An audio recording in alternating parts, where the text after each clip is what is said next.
Peter Dale Scott, my colleague. You know Peter Dale Scott. You know who I am. I'm John Newman.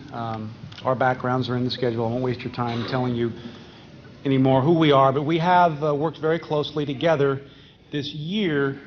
In fact, Peter has taken the trouble to come 4 times and live in my basement, my files, with me, and we have literally been through an odyssey. And we're going to talk about some of the things today. In the interest of time, I'll try and get on with it because I've brought some things for you to look at from these new files, and I want you to look at them carefully. I have some opening remarks I'd like to make. I'm going to talk about Oswald. I'm going to talk about the CIA, a little bit perhaps about the FBI, mostly about the CIA. I do not have a formal abstract. There are some legal reasons for that, but if I were to give my own presentation a title, I would have called it Oswald and the CIA, the Smoking File. In fact, if I can just indulge you and tell you a personal anecdote about files, my wife, whom I love dearly, told me one morning that the previous evening I had reached over in my sleep and touched her on a particular part of her anatomy and had smiled and said, "Nice file, nice file."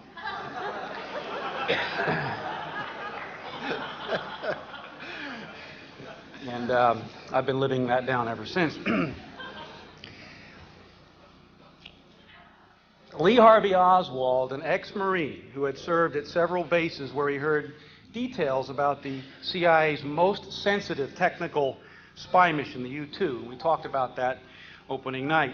When he walked into the American Embassy in Moscow in October of 1959 and brazenly announced his intention to give American military secrets up, nobody in the American intelligence community seemed to care very much. And 5 months later, Soviet air defenses shot down a U-2 piloted by pilot Francis Gary Powers.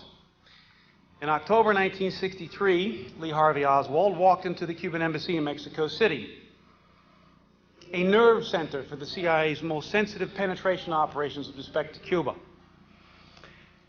thus at a particularly sensitive moment, as plans for assassinating Castro and some of the invasion, or whatever you want to describe it, plans that you've heard about today, were being finalized. The FBI even claims it's certain that Oswald offered information on a CIA anti-Castro plot for money and brazenly offered to assassinate President Kennedy. 3 months later, John Kennedy was murdered. You're going to hear more about that particular story from Professor Scott. Could it be that, like Oswald's threats at the American Embassy, though, in Moscow 4 years earlier, that the CIA knew about this and took no action? 30 years later, this part of the CIA's files on Oswald are still classified. What the CIA knew of Oswald's Cuban escapades is an extraordinary story which lies at the very heart of this case. Deception and lies have actually mired the agency's knowledge of Oswald's Russian and Cuban activities in an impregnable tomb. And we are now beginning to look inside of that tomb. For 30 years, researchers have been looking for a key to the case. Now we have one, I submit, and that is the CIA's knowledge of Oswald's Cuban operations, and in particular his activities in the Cuban consulate in Mexico City. An old saying has it, the best place to hide something's right out in the open. And it's interesting that seems to be the case with this Mexico City conundrum. When the Kennedy assassination made public disclosure of Oswald's Russian and Cuban activities unavoidable, the veil was thrown around what the agency knew about them, about these activities. In the 30 years since, many secrets have surfaced, but now we have a most intriguing one, that the CIA engaged in a deception operation about Oswald 6 weeks before the president's murder.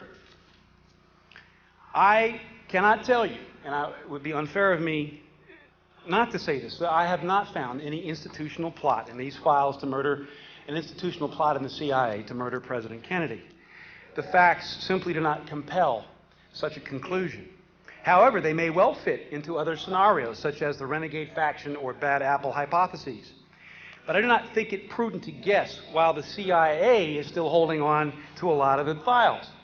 Therefore, I intend to work with the review board to get all the files out first before leaping to any interpretation. On the other hand, we can finally say with some authority that the CIA was spawning a web of deception, about Oswald weeks before the murder, a fact which may have directly contributed to the outcome in Dallas. There are other pieces to this story. For example, Kostikov, the KGB person with whom Oswald, or someone calling himself Oswald, allegedly spoke. But if you have a question about Kostikov, perhaps in the Q&A, there's no time for that part of it today.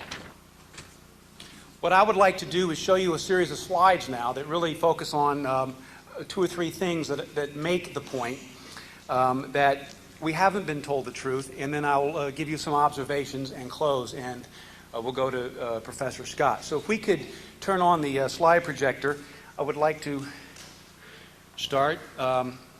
Basically what I'm going to show you is coming from the new files. Next slide. Do I have the control here? I probably do.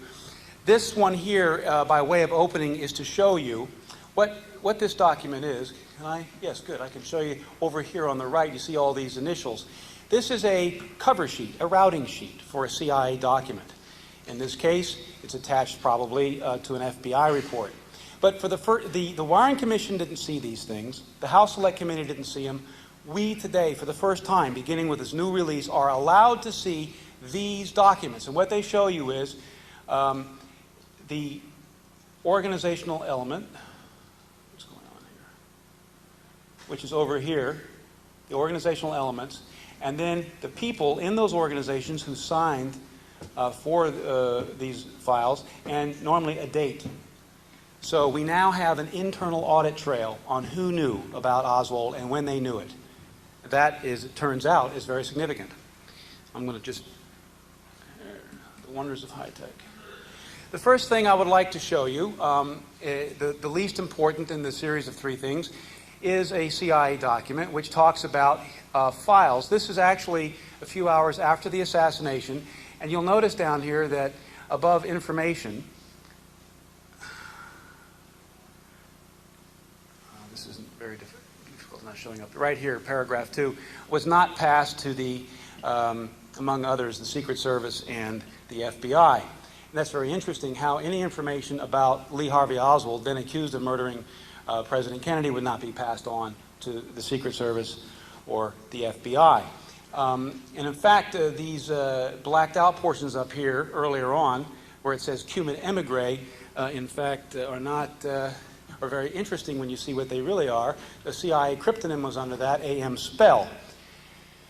And in fact, AM Spell was the CIA cryptonym for the Cuban Student Directorate. And to show you proof that the DRE at one time, in any event, was bought and paid for by the CIA, I have this particular page here, and they still are identifying, for example, one of their members still on the CIA payroll. They're talking about him here. His real name was actually Salvat, but that's not the important point I'm trying to make. The point is that the DRE had been trained and paid for by the CIA. The DRE did have information on Lee Harvey Oswald, and I don't care whether it was that he liked to cut his toenails at night. Any information that would be withheld for the benefit of a press conference, as was the case here, I think tells us something about the attitude at the time. But let me move on.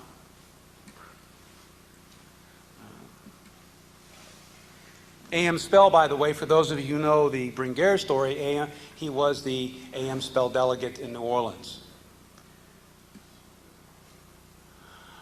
I want to focus now on the next piece, which is Oswald's presence in the Cuban consulate. It's an interesting thing about this case when you get into it closely that you discover the CIA claims to have learned about his trip to the Cuban consulate in Mexico City only after the assassination. For those of you who are familiar with the story, of course you know he was there in Mexico City from the last days of September through the first couple of days of October 1963. And so we are led to believe, well, but they didn't know that. They didn't know that he was in the Cuban consulate till afterwards. This particular document here, which I'm going to focus in on page 2, and then a particular portion of page 2, there it is right there, the last sentence. This is Helms in 1964 telling the Warren Commission that it was because of Oswald's visit to both locations, i.e. the Soviet embassy and the Cuban consulate, that caused this information to be reported in the first place. So in other words, they knew. There isn't any doubt about that based on this, unless we have a spurious document. But we don't. And by the way, what I'm talking about, this is a bit difficult to read, and I didn't blow it up, but in the top paragraph up there, you will see the outlines of the argument that were being given to the Warren Commission and would be given to us, that in fact they didn't find out about the visit to the Cuban consulate until after the assassination. It's up there in the top. I can't really get to it and don't have time to read it, but that's just to show you that it is also in the documents. And it's not just what I showed you that contradicts that, which is this one here, saying clearly that the reason for reporting it was the fact that he was there, but I have managed to find yet another document, and we're going to blow up the bottom paragraph of that and take a look and see that this document also mentions several cables in October of 1963 concerning his visits to both the Soviet and Cuban, it says embassies here, the Cuban one was a consulate. Now, I wouldn't care less about this other than I know that the agency's lying about it. And I would like to introduce a principle, and I'll do it now, and I think it's something that is fair to say we could follow. And that principle is this, that given the fact that the agency is asking for a lot of stuff still to be withheld, I think every time we catch them in any lie or any deception, we automatically get to see every square on the board that's adjacent to it. And this is one case. I want to see these cables. I want to see these cables that are still classified about Oswald's visit to the Cuban consulate, without regard to having to speculate on what's in them. It's not my problem. I want to see the files. Then I'll give you an interpretation. I would like to move to a third area. This is a little more complicated, so I'm going to take you through, but easily the most compelling of all the three examples that I'm going to talk to you about today. This I call the smoking file. This here happens to be a cable sent from headquarters to a Mexico City CIA station in response to their informing headquarters that Oswald had been there. And without going into all the details, which you don't have time, we can move directly to the point, which is paragraph 3, wherein it clearly says, I don't have a better version yet. Okay, I think you can see it though, where it says clearly that the latest information that the CIA headquarters, understand this is the 10th of October, 1963. I mean, you all know the story of Oswald. What's he been doing? He's been on television, he's been on the radio, he's been arrested in jail, been debriefed there by the FBI, he's been all over the place. What they're saying here to the Mexico City station is that as of this date, 10 October 1963, they haven't heard of the man since way back in 1962. Oh yeah, Oswald, yeah, I remember Oswald. He was in Russia, right? Yeah, that guy. Our latest information is May 62. Well, May 62, he was still in Russia. What this says to us is that there was no headquarters information on Lee Harvey Oswald since May of 1962. That's what it says. Well, it's not true. It is simply not true. And we're interested, by the way, now that we have a more robust database to look at, are the signatures on the bottom of this thing. We know who wrote this cable. There you have it. Ann Edgerter in counterintelligence. That's Angleton's mole hunting unit, by the way. SPG is sometimes SIG, Special Investigations Group. You have Jane Roman, a liaison office in counterintelligence, and Stefan Roll, Soviet Russia Division counterintelligence, and Kara Missings, the ADDP. This is pretty high up, signed off on this, and William Hood signed for J.C. King. And the interesting thing about these signatures, oh, by the way, and this also went out the same day around Washington here to the FBI. Now, I want you to remember, I haven't showed you yet, but so I won't talk about it for a couple of minutes anyway, but what's different between this particular cable and the one I just showed you, it doesn't have that sentence about the latest information being way back in 62. It's a good thing, because that would turn some heads in the FBI if they had thought that as of October 1963, the CIA hadn't heard anything about Lee Harvey Oswald for 18 months. So they didn't put that sentence in there. It's very interesting. And the same people drafted it. There's Jane Roman And Edgerton's name's under that black one there, CI SIG. I'm sure it's Edgerton. I'm not sure. I'm guessing. But the problem is that we now have these documents, these cover sheets. And I can tell you for a fact that the agency had a whole bunch of stuff about Lee Harvey Oswald the previous 18 months. We've been reading it. But this sheet right here, it's not light enough, I don't think, to really show you. This is October 62. It's an FBI report. And this is the CIA cover sheet for it. So if they're reading an FBI report about Oswald in October 62, it's inconsistent with the phrase, our latest information was back in May of 62. And in fact, Peter, I'll tell you what, if you would take this, just feel free while I'm talking to point whatever seems relevant. Except I'm too much of a klutz to know how to work this. Well, there you go. What you have here, this is September. Okay, this one here is shortly before the Cuban, the trip to Mexico City. And CI liaison is on top. That's Jane Roman's signature up there. Understand what we're looking at now. I need you to understand that Jane Roman has just signed in, what's the date up there, Peter? Is it early October or September? Has just signed for an FBI file. Okay, and a couple of days later, she's going to author the message that says we don't know anything about the guy since May 62. And the reason we know is because we have her signature up there. We got her little John Hancock. And we go through these files and we find more of them. There's Jane Roman again. There's Mr. Horn. Ann Edgerton is down there somewhere. There she is, right there, up one. That's Ann Edgerton signing for a file, an FBI file on Oswald before the one I just showed you. So there isn't any way out of this. Yeah. There's no way out of this. The same people that crafted the message to Mexico City, they hadn't heard about this guy since May 62, have been signing for the information all along. This is a schematic I've made of the entire set of documents that came in, and I've laid out in the internal squares the people who signed for them. I've blown up the relevant portion, and everything beneath the stars, the three of them there. Peter, if you go, the three documents, three reports detailing all of Oswald's activities in those previous 18 months, right here, and the number of people who signed for them is extraordinary. They were widely read in counterintelligence, Soviet-Russia division, special affairs staff, which is the anti-Cuban operations. Knowledge of Oswald's activities during those previous 18 months was widespread in the CIA, you see. I mean, without regard to interpreting this, what we're looking at here is a deception. However you want to interpret it. And there is, again, just to remind you what it is that I'm talking about and taking issue with, is that sentence there.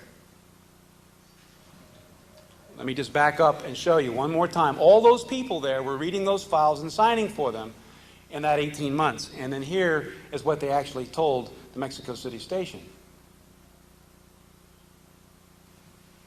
Now, this is just the tip of the iceberg. We've got more, but we're not. That's all I'm going to lay out on the table right now, because we've got some things happening here in the next few days, and it's very interesting. I'm going to leave that dark for the moment. From the moment Oswald returned from Russia in June 1962, his Cuban activities began. That's what we're really talking about here. That's what's missing. They continued right down to the day before he left for Mexico City, and in effect, while he was there, since he visited the Cuban consulate. The CIA knew about all these activities. And thanks to the newly released files, we now know which CIA employees knew about and signed for access to these files and about Oswald's Cuban capers, or many of them. In October 1963, those very same people drafted the cable I showed you with a whopping lie, that it didn't receive any information. Stating that the most recent information was 17 months earlier. Why did the agency lie 6 weeks before the assassination about its knowledge of Oswald's June 62 to October 1963 movements? I'm not going to answer that question. I don't think I have to answer that question. I think the agency needs to answer that question. I'm not prepared to speculate while they're holding documents on this. It's not our responsibility to guess. What is this? We guess right and you show us the file? I'm sorry, that's not the way it operates. Okay, you show us the files, we'll take a look at it.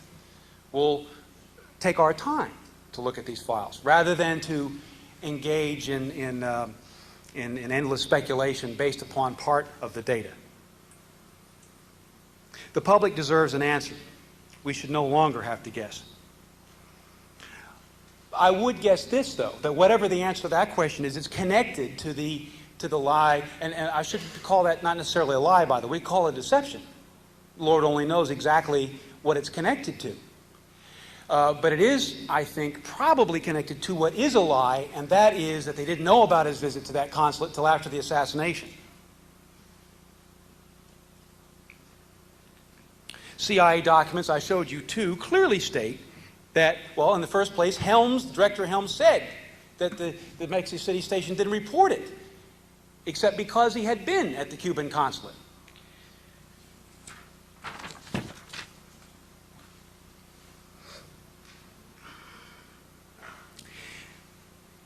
Six weeks ago, I showed former Director of Central Intelligence Richard Helms the same documents that I just showed you. Those which established, the ones in particular I'm talking about now, the ones that established the fact that the agency knew right away that Oswald had gone inside that consulate. I'm happy to tell you that Mr. Helms immediately indicated that the agency had known in October of 1963. His explanation of why the CIA would make up a cover story to the contrary will appear later when my manuscript is finished. And I don't want to get into that right now. But he did offer me his own interpretation about that. But the fact that it happened and the fact that it was a lie is no longer in dispute.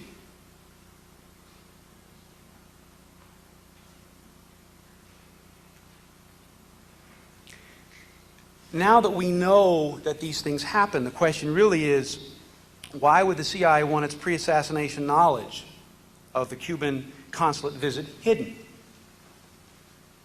And the answer, I think, has to be, and again, bearing in mind that it's not our responsibility to have to guess these things, is that it probably lies in what happened in there while Lee Harvey Oswald, or whoever it was in there.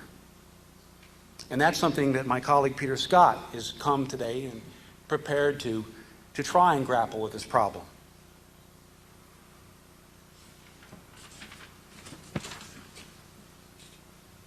Returning to the false story, though, about when the agency knew of the Cuban consulate visit, one might be tempted to rationalize this affair purely in terms of what I call post-assassination shock. In other words, oh my goodness, you know, we've got these files, here's this guy showing up in the New York Times, killing the president, my God, we've got to cover it up. Well, that whole subject itself is worthy of some time, but I'm going to drive around it because of this other piece, this piece wherein they deliberately, to their own station, deny having any information on the man for 18 months. That cannot be post-assassination shock. It's 6 weeks before Kennedy's murder. I don't know of any other way to characterize this other than to say that this looks to me like it's an operational interest, an operational use of the information in that file.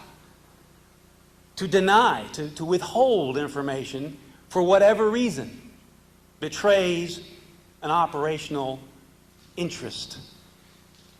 In my book, I intend to lay out just how relevant Oswald's activities were to an enormous number of ongoing operations, but that is not the subject of my presentation today. In any event, the fact that we have this pre-assassination deception appears to us to be significant news. If the CIA's denials of ever having used Oswald in any capacity whatsoever could be likened to a chess match, I'm afraid we'd have to call this checkmate. What makes this particular little part of the match so critical is its impact on a great deal more. Because this denial turns out to be false, we must now demand to see all of the agency's operational files from everyone, no matter who they are, who ever touched or read Oswald's files.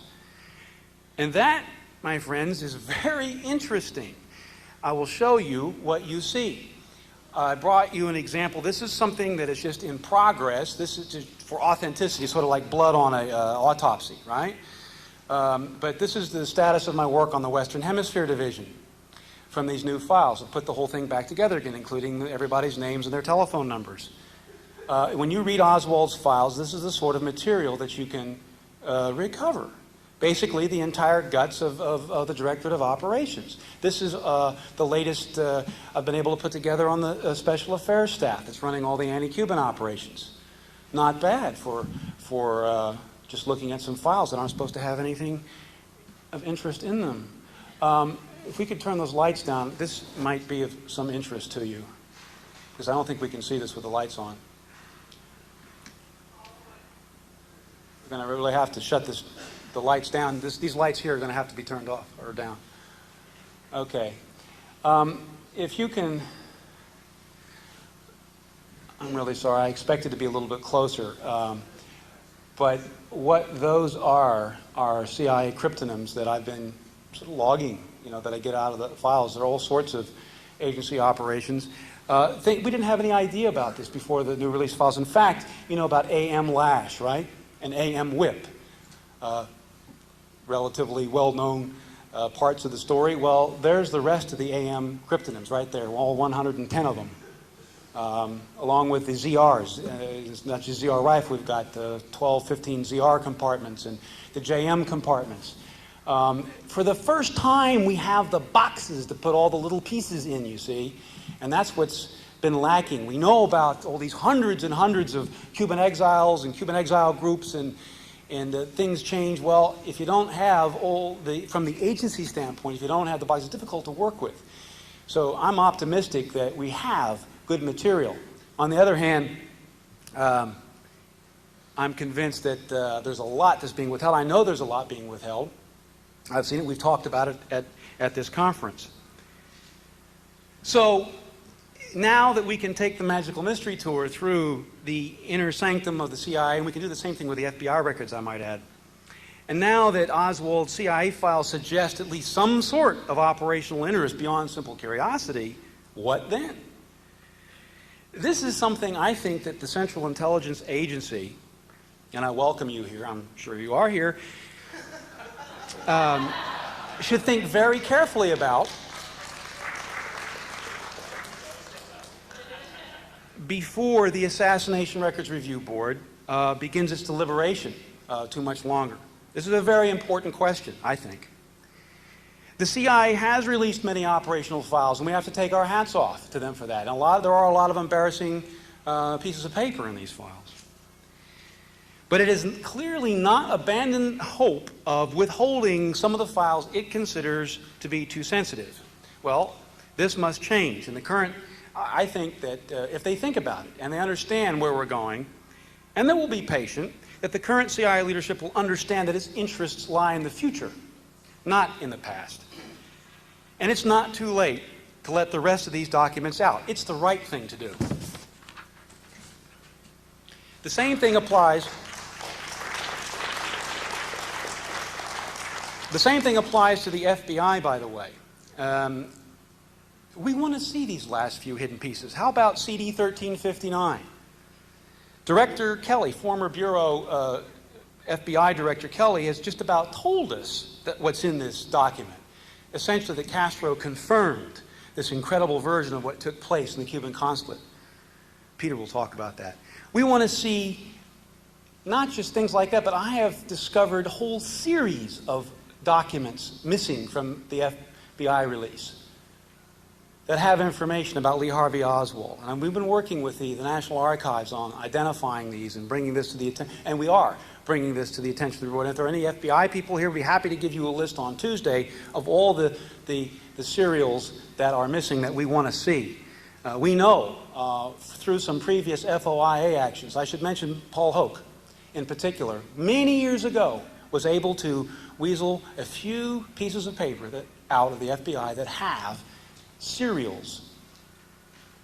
numbers with files in them. that we haven't even seen in this new release, as if they don't exist. We want to see all those too. I have just a couple of things I want to say in closing. I've talked about the chairs on the squares on the chessboard. I won't repeat that, but I think the principle does apply. It's an important thought because the review board has so much work to do that we have to have some strategy for where we begin. And I say we begin everywhere we find a lie or a deception. Really, that to me is a good way to proceed as an investigator. I had a phone call from Norman Mailer just last week. It was a very interesting phone call. You know he's doing a book. He was very concerned about what was in mine, and I told him some of the things I've told you, and he said to me that it seemed like we were staking out our base camps on opposite sides of the mountain. And that may be true. I hope it isn't, because I really want to stake my base camp out on the mountain of truth, not on one side or another of an endless debate that just goes on and on and on. But the idea of a base camp I liked. That's good, because that's where we're at. We're not about solving the case or cracking the case. We're about getting access to the materials that will let us do that. So the base camp idea is very good. And in that regard, I'm not interested, as I've told you more than once today, in guessing anymore. There's an old proverb that says, in the mountains, the shortest way is from peak to peak. But for that route, thou must have long legs. Well, our conclusions, our interpretations need to be like peaks, big and tall, and they also have to be consistent with all that lies in the valley below. And without the files, we don't know really yet everything that's in the valley below. Thank you very much.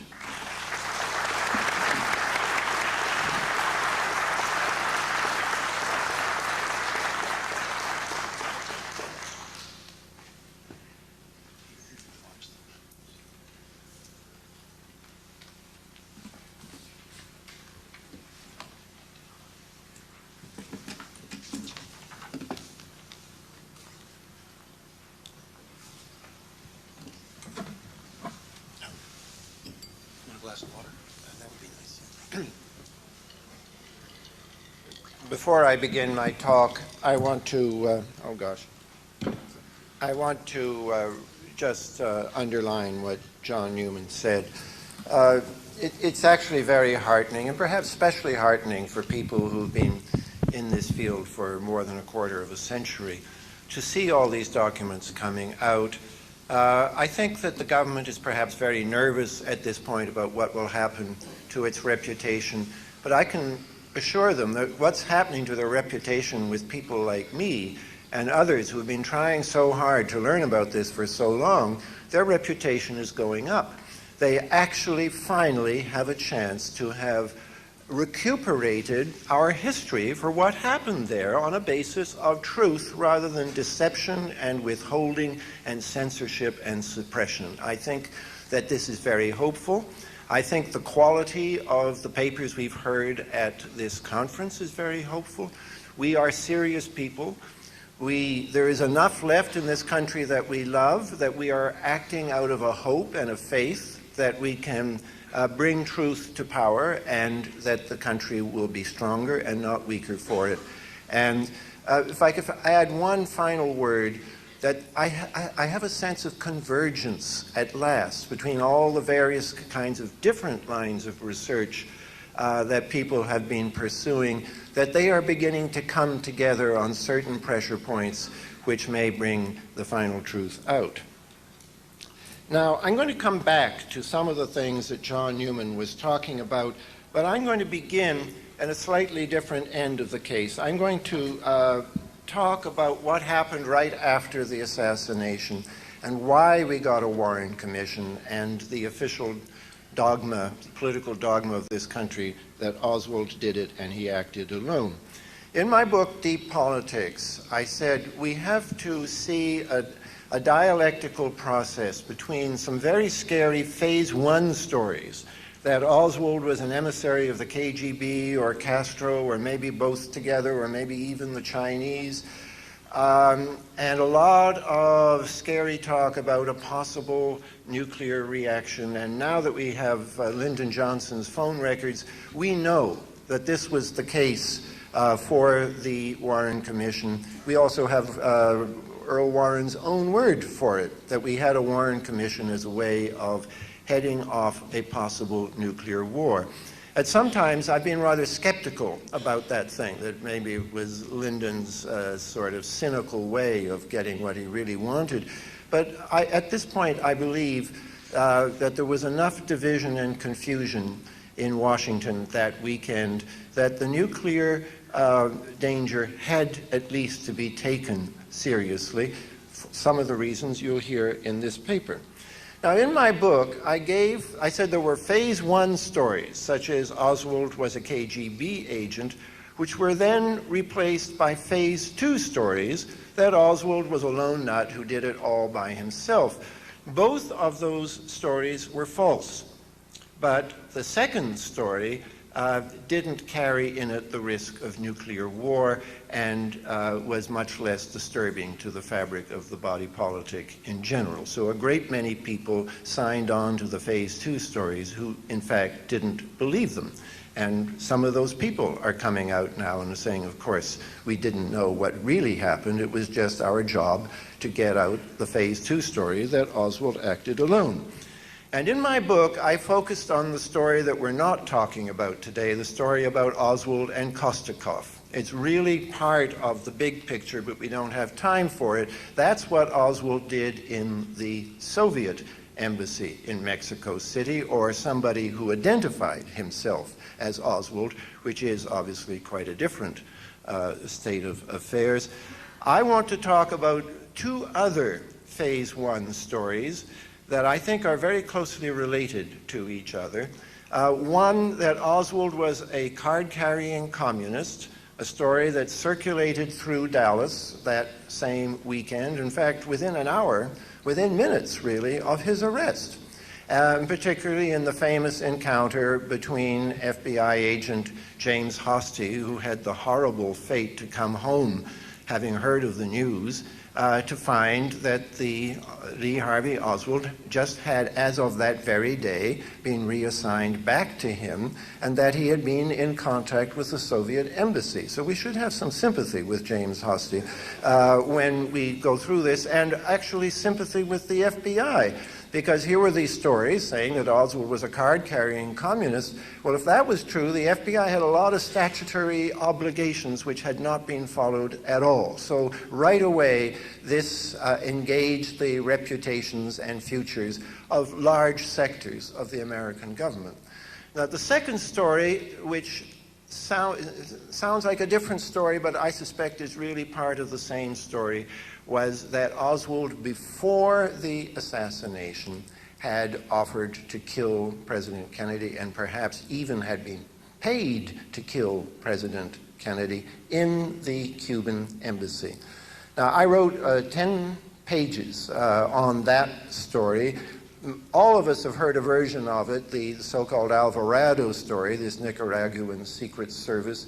It looks very disreputable in the Alvarado version. But there are other sources for the idea that Oswald offered to do this in the Cuban embassy. And as John has already told you, Clarence Kelly, former director of the FBI, says that we know this for a fact, and he says it in his book. A chapter which we are informed was written with the help of James Hosty. And so I would say this is an authoritative story. It doesn't make it a true story. We've had too much experience with authorities in the last 30 years to equate authority with truth.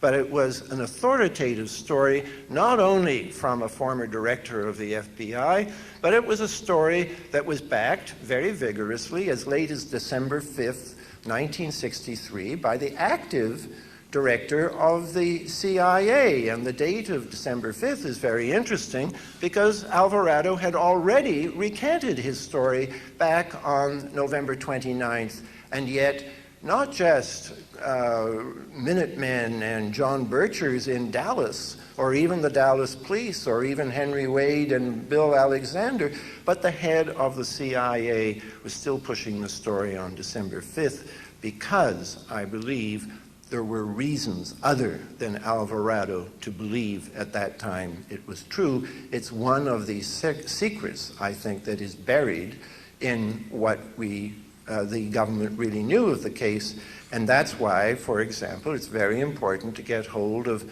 Warren Commission document 1359, which I believe was the only top secret FBI document sent over to the Warren Commission and is still classified.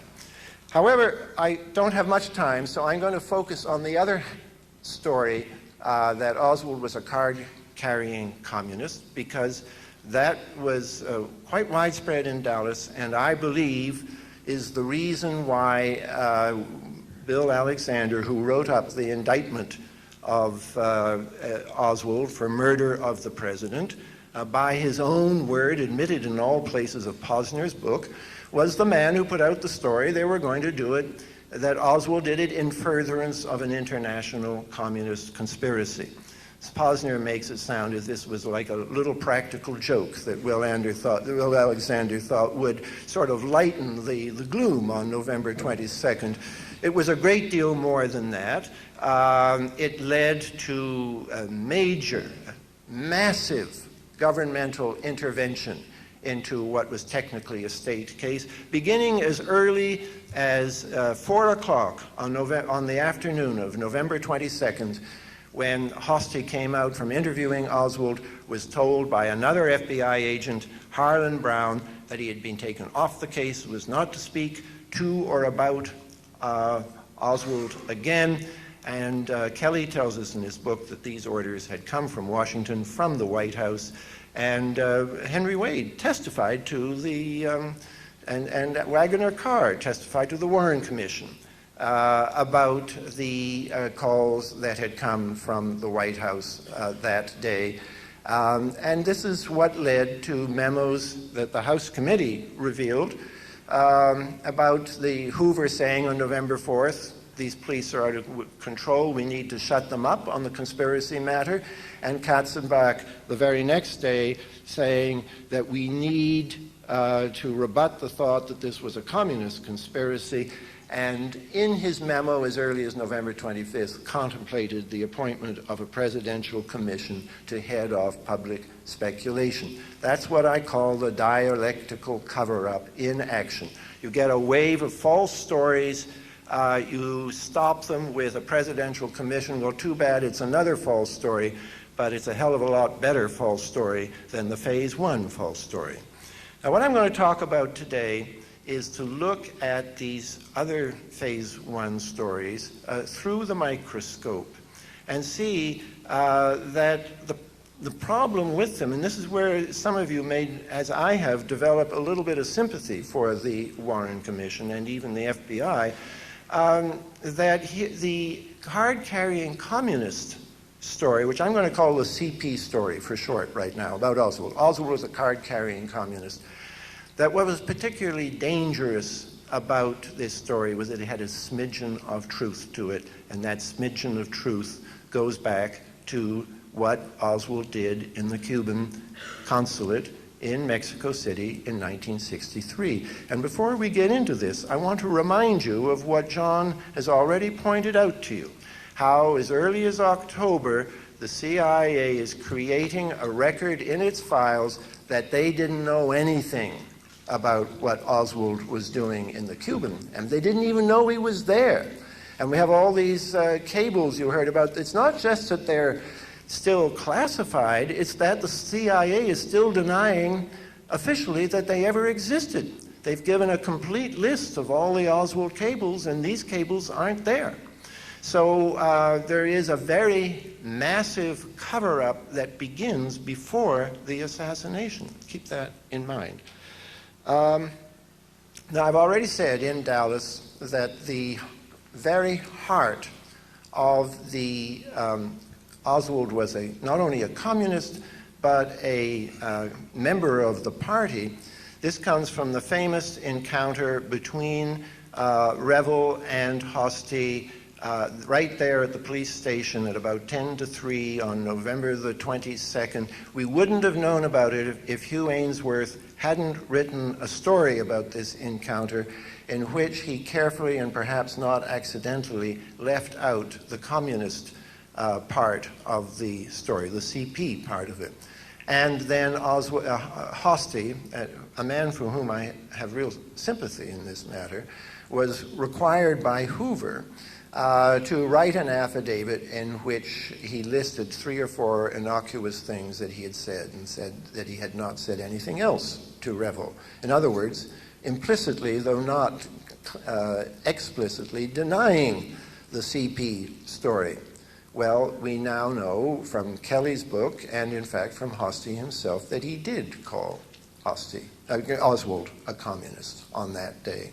And he had good reason to, because he wrote up a memo in which Ruth Paine told him that Oswald himself said that he was a Trotskyite communist. I've written quite a lot about this, and the Warren Commission really dances on this. You know the famous leading questions of the Warren Commission. Ruth Paine was asked, "Did you tell Hosty this?" And she said yes. She was very carefully not asked, "Did Oswald say it?" And so we didn't get that from the Warren. The Warren Commission knew how dangerous this was. Michael Paine was reported on the same day as having said that Oswald was a communist. But when we come to the Warren report, it says that with Paine and Christinik, Oswald denied that he was a communist. This is what I call the phase 1, phase 2 transition. There's some very funny examples of it, and in the new records you can probably find some for yourself, where witnesses who on November 22nd were saying that Oswald was a communist, by 3 or 4 days later are saying the exact opposite. This is the transition from phase 1 to phase 2. And on the question of Oswald's communism, it is very widespread all over the United States. Well, I think we have to talk about a team 1 and a team 2 and realize that even while Hoover and Katzenbach are trying to put out the phase 1 danger, you still have people like Ambassador Mann in Mexico and CIA Director McCone who are still maintaining the phase 1 story. And there are others too I can't get into here. And that some of them, including Ambassador Mann, want to retaliate against Cuba. This seems absolutely clear from the cables that have been now released. One of the other, and it's a shame I have to do this so quickly, that one of the other cables that we've known about for some time and has been written about is, including in my book and others, is a cable to U.S. Strike Command down in Florida. Information copies a little later to Washington, but it's like a private matter between Fort Sam Houston in Texas, the U.S. 4th Army Command, and the U.S. Strike Command down there at MacDill Air Force Base in Florida, which has not only the capacity and the task, but also the perfect geographical location for a retaliatory, swift retaliatory strike against Cuba. And they send a cable down there, as I say, with belated information to Washington, which says, following is additional information on, now listen to this name, Oswald, Harvey Lee. Not Lee Harvey Oswald, but Harvey Lee Oswald. We will encounter this name again. Don Stringfellow, Intelligence Section, Dallas Police Department, notified 112th Intelligence Group, this headquarters, that information obtained from Oswald revealed he had defected to Cuba in 1959 and is card-carrying member of the Communist Party. Well, so much of that is wildly wrong that you might think that the CP story is also wrong. But if we switch now to Mexico City, where we will find the name Harvey Lee Oswald again, we will find that there is excellent reason, much better reason to believe that he did say he was a card-carrying communist than to believe, as the Warren Commission the Warren Commission of two minds of this. On one page, they think it's probably true that he said he was a Communist Party member, but on another page, very spuriously, they refute it, and then there are footnotes back to the first page that I was talking about. This can be a very funny pursuit, the pursuit of the Phase 1 stories that turn into Phase 2 stories. One of them, I think, came up last night. I'm sorry I didn't hear John Armstrong's presentation on two Oswalds and the Pfister Dental Clinic. But I'd like to tell you what we learned from the recently released cables about a man called Palmer McBride, who was serving on an Air Force base and is listed in the cable as an OSI source, OSI being U.S. Air Force intelligence. And the Phase 1 report from Palmer McBride is that in 57, 58, when Oswald is working in this dental clinic, what I suppose in the afternoon when he gets off work in Japan, according to McBride, Oswald was preaching the communist doctrine and stated he would like to kill President Eisenhower. Well, I'd say that's a pretty class act Phase 1 story. What's going to happen to it? You know what's going to happen to it. The FBI, which is committed to Phase 2, interviews him, and by November 26th, this is what Palmer McBride is saying. In another conversation, Oswald stated to me he was not a member of the Communist Party. So now what's the Warren Report going to do with this? Let me read to you from page 384 of the Warren Report. Oswald praised Khrushchev and suggested that he and McBride join the Communist Party, quote, to take advantage of their social functions, close quote. So I would say this is a classic example of turning a Phase 1 story into a Phase 2 story. And interestingly, there are very close analogs to this with others. Now, I have to get myself down to Mexico. I can see that I'm running out of time.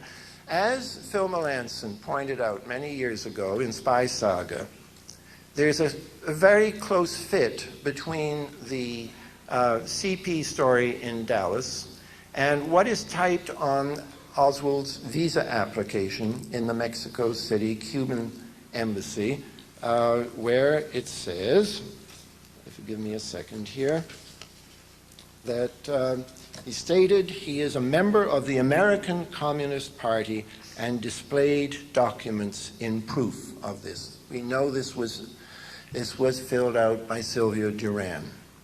Now, by the official record, CIA headquarters only heard about Sylvia Duran on November 23rd, and suddenly at 4:15 that afternoon, they phoned down to the CIA station in Mexico City, don't arrest Sylvia Duran. It's too late. Win Scott has already arranged for her to be arrested.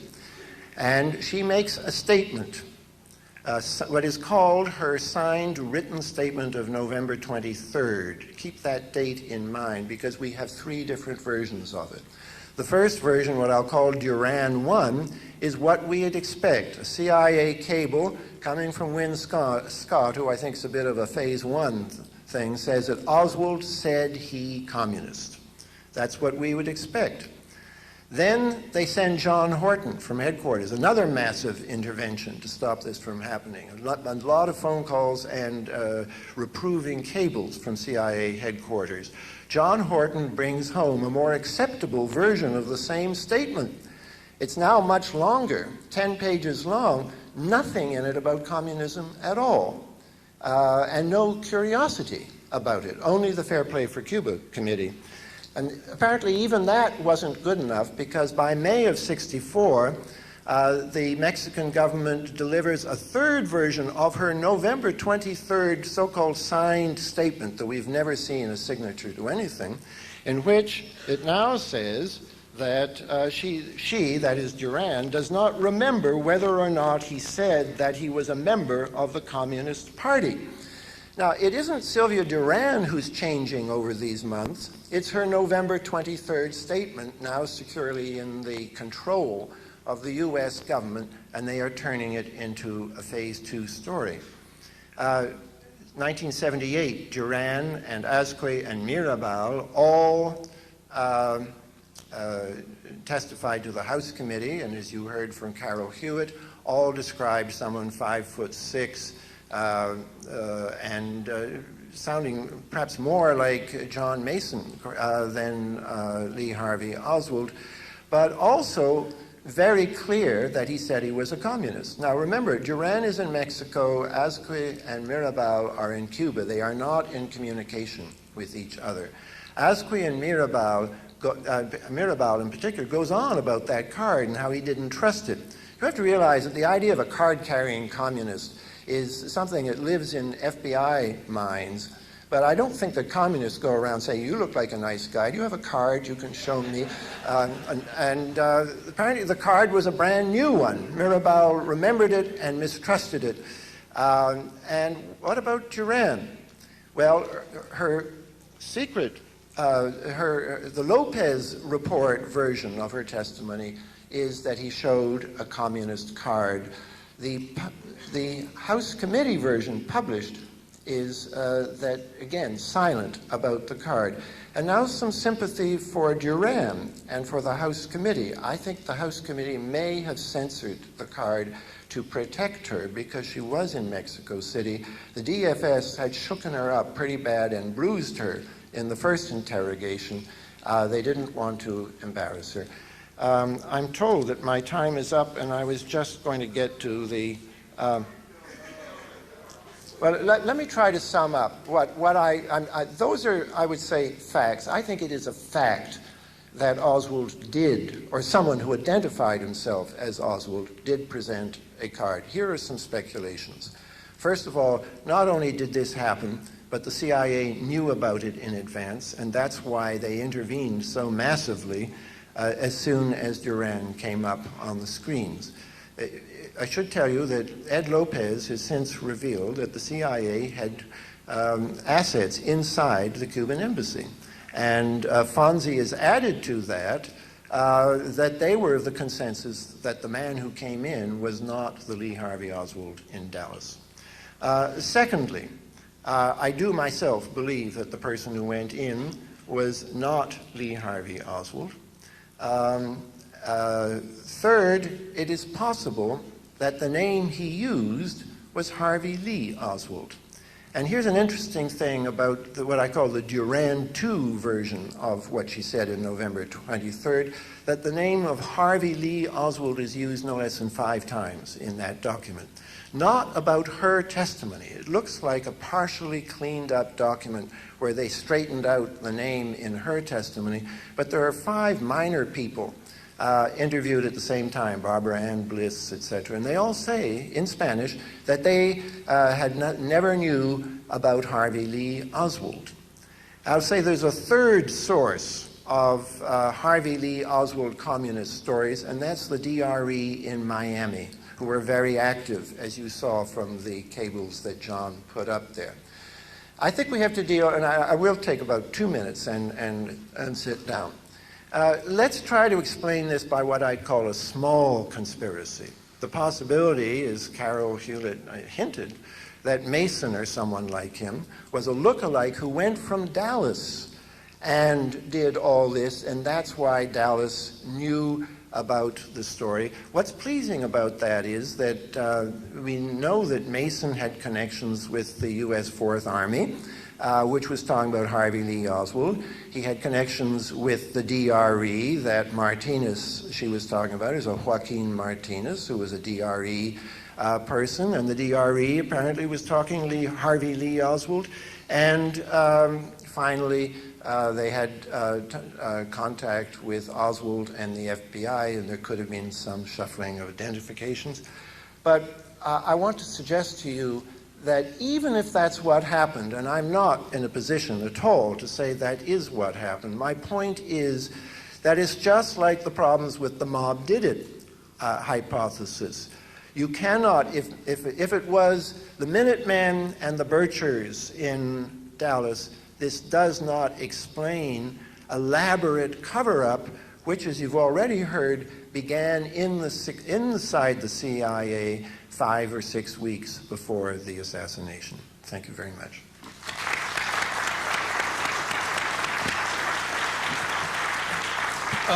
To impose some discipline, we will set aside right now no more than 10 minutes. Please make your questions very short and concise, and we'll do our best. And then we have 3 more people we want you to hear from. Let's go ahead and get started. Okay, for John Newman, and if Peter wants to comment, I'd like that too. Peter, why don't you sit over here by On the so-called smoking cable File. there, yeah, Right. the file. Okay, that I noticed had the name of Lee Henry Oswald, and I was wondering if that is significant, and if you have come across anything where, for instance, if they talk about Lee Henry, it's one thing. If they talk about Harvey Lee, it's something else. Could you give us some information on that? Well, there is something that can be said about it. It's a little bit too technical to cover it. Lee Henry Oswald, of course, begins at least with the opening of the 201 file back in December 1960. If you recall, Lee Henry Oswald is on that, so that's not the first time. But I would just say this, that the subject of Lee Harvey Oswald and Lee Henry Oswald is something that we should pay close attention to. And Peter, why don't you want to say anything about that? It's such a. Let's do it at the next conference or something. Yeah. I'm sorry. It's not the first time it's that a was big used. story. Next question, please. Everyone in this room is aware of the fact that American intelligence was supposed to be photographing everybody who went in and out of the Soviet embassy and the Cuban embassy morning, noon, and night. And the explanation is that the cameras were broken during this crucial time frame. Do you have any information of the existence of these photographs, if they still exist, where they might be, or any more information on the story of the lack of those photographs? Well, let's add the Cuban embassy there. They had Right. complete coverage of the Cuban embassy. They had a new camera which they installed about 3 days before Oswald got there.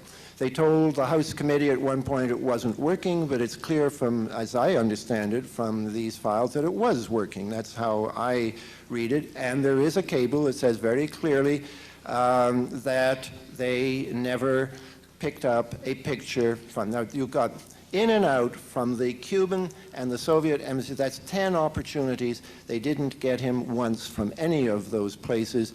I would love to get a good picture of not just Mason. Let's not overemphasize Mason. It's people like Mason, a whole lot of them, and do a match between them and those photos if they still exist, and I don't know if they still exist or not. But they did exist at the time of the House committee, and they showed a lot of them to Duran, for example. Okay, next question, please. Yes, for Peter Dale Scott, are you aware that as late as December 12, 1963, Hoover still believed that the Pedro Charles letters were genuine?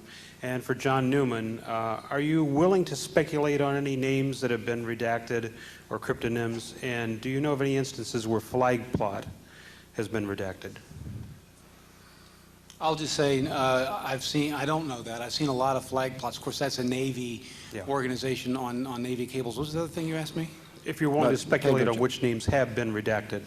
On which names have been redacted? Cryptonyms? No, we'd have to look at the document by document. Are you willing to do that? Well, yeah, maybe. If I very quickly, it's not just Pedro Charles. There were dozens of these stories, and they continued to come.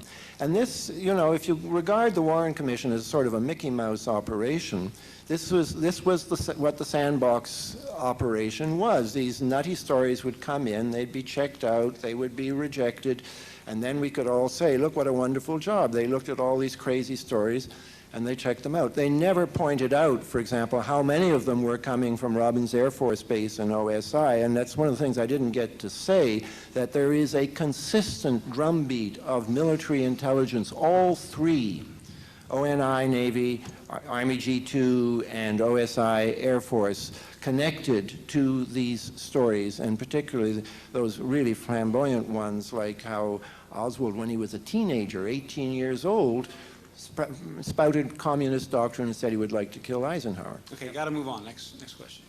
Okay, you're talking about phase one disinformation, that sort of thing? Yeah. I'd like to ask you a question to either one of you gentlemen about one way to do this. Wouldn't it be to find out if how Guy Bannister knew about Oswald in New Orleans, regardless of whether he was an agent or an actual defector? Bannister would be interested in him either way.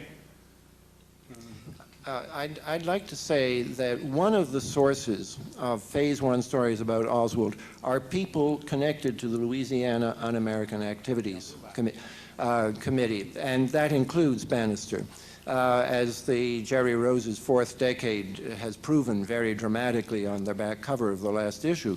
And that, yes, they wanted to prove that Oswald was communist and part of the integration movement in the South. And that links to people like Senator Eastland and the Senate Internal Security Subcommittee. It's definitely part of the story. Okay, moving along. I'm sorry. Gotta get as many as we can. We have a consensus now that there was an imposter in the Cuban embassy, in the community. We have a consensus. What are we to make of Colonel Nechepurenko's statements last year? He was absolutely certain that the Oswald he talked to in the Soviet embassy in Mexico City was the one shot in Dallas by Jack Ruby. I don't know what to make of that. Can you speculate? I would refer you to the introduction to the Lopez report that I wrote for, which is on sale both in the report and separately at the Prevailing Winds thing. I will say this much, that I asked Nechepurenko if he had known this leading DFS agent who later was convicted in this country for smuggling and was a major figure in the narcotics traffic, Miguel Nazar-Aro, and he said, "Oh yes, Nazar-Aro, knew him well, he's in my book." And I said, "Oh, I want to see that." I'd already read his book, and he turned to a page, and there was a page which was talking about the DFS. Miguel Nazar-Aro, who is part of this story, wasn't there, and then Nechepurenko said to me, "Oh, they must have taken him out." Next. There was some witnesses on the supposed bus trip to Mexico City by Oswald that quoted Oswald as having known about Mexico City. Any information on that as to whether either Oswald had gone on a separate prior trip, or whoever this Oswald was on the bus, or that de Bornschild, who had been many times to Mexico City, might have briefed Oswald on things like details about where to stay, restaurants, almost like a tour guide information? The key allegation that made him sound as if he had already been in Mexico City is that he referred these two young women to the Hotel Cuba. I have to go by what I read in the documents. They checked it out, said there was no Hotel Cuba. Let me tell you something else, though, that in volume 25 of the Warren volumes, you will find the interviews of Albert Osborne, alias John Bowen, a somewhat interesting person, and among other things, a Canadian. He describes the general appearance and height of Oswald and says he was about 5'6" and balding and blonde, which is what we're getting from the Cuban embassy. So that it may be that an Oswald lookalike went down on that bus. And another point that is being made, uncharacteristic of, occasionally in his life, Oswald is very obstreperous and attracts a great deal of attention to himself. That's what he did on the bus going down. That's what he did on the bus going back. That's one banana story that I didn't fit into deep politics, but Oswald was drawing attention to himself. Well, if somebody was trying to lay a false trail, that's what they would do. Next question, please. Well, I have two short questions, and I hope they're relevant. I have here a newspaper of Belgium from 26th of November 1963, and it states that William Klein, a border officer of El Rito, Texas, confirms that Oswald passed there on October 3, and that he knows that Oswald is being watched by Washington, and he's not allowed to talk about it. Is this a rumor or a fact? I would like a copy of that. There's a lot of disinformation about both trips, and as I say in my book, they at one point had him on a different bus, and they had a manifest to prove that he was on that bus. It said Oswald, and then they had to change, it didn't fit in some way, so they said, no, we'll put him on another bus. And the FBI did a rather good job on this and established that the Oswald was a forgery that came out of the office of the President of Mexico. Okay, two more questions. My real next quick. short question is, the day before the assassination, there was a big army build-up from Texas to West Germany to see if this could be done in 24 hours. Could this any way be related to the assassination? Well, I'd like to see your documentation. I think we should look closely at those things. You mentioned Phase 1 stories. One of the most interesting from Mexico City, well, two of the most, are from Eleno Guerra de Paz and Alvarado. And in both appears a red-haired black Cuban in both stories. And unless there's some proliferation of red-haired black Cubans, I find it very odd that two presumably separate stories about the same guy in the presence of Oswald just come about. Has there been any investigation into who might have fostered both of those stories? Well, as I point out in my book, Guerra de Paz, by the public record, didn't mention this red-haired black Cuban until after the Warren report had come out. So she or her handler, whoever it was, could have just taken it from the Warren report. However, there's some more of the story that Oswald had had sex with Duran, which was circulating in the American circles in Mexico City as early as that first week after the assassination. And if I can jump in on that, there's new information in the files on that question. The person responsible, or one of those responsible for that story, for pushing it, actually was a CIA person undercover as a State Department man. We have some of his files. I don't remember the name now, but Charles William Thomas? It's exactly William Thomas. There's some very interesting new files on that particular story and on his previous contacts and associations with the agency. And we're going to have to go to the last question now. Quickly, first, one of the slides you showed, John, showed a 201 number for Oswald. I wonder... 289248, right? Right.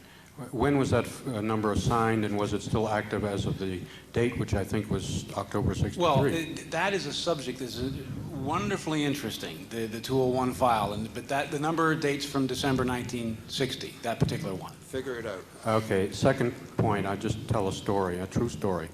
Jim Wilcott was, which I think you know, Peter, who died last year, was a former CIA officer, he and his wife, Elsie. He tells and testified under oath to the House Select Assassinations Committee that he was flying, he was an amateur pilot, and he was flying on the date of the assassination and suddenly got a call back to the station. He walked into the station, which at the time was at a military base, and there's a big party. There's balloons popping, champagne all over, and so forth. So he says, what's going on? Nobody told me there was a party. They said, oh, Jim, didn't you hear? And he turned on the TV, and Kennedy had just been announced that he was dead. 3 days later, he's sitting in his cage. He was a finance officer, you know, with the money. And up walks one of the station officers. His name is John P. Horgan. Horgan says, oh, Jim, don't you remember? You doled out money for the Oswald project, and he gave a cryptonym, a CIA cryptonym. To his dying day last year, Jim doesn't remember the cryptonym, but he does remember very clearly, and he testified under oath to this, and it was in the New York Times. Well, you have the last word on that. Thank you very much for coming. Thank you very much. We're going to hear from Cyril and Jimmy Genio and John Judge.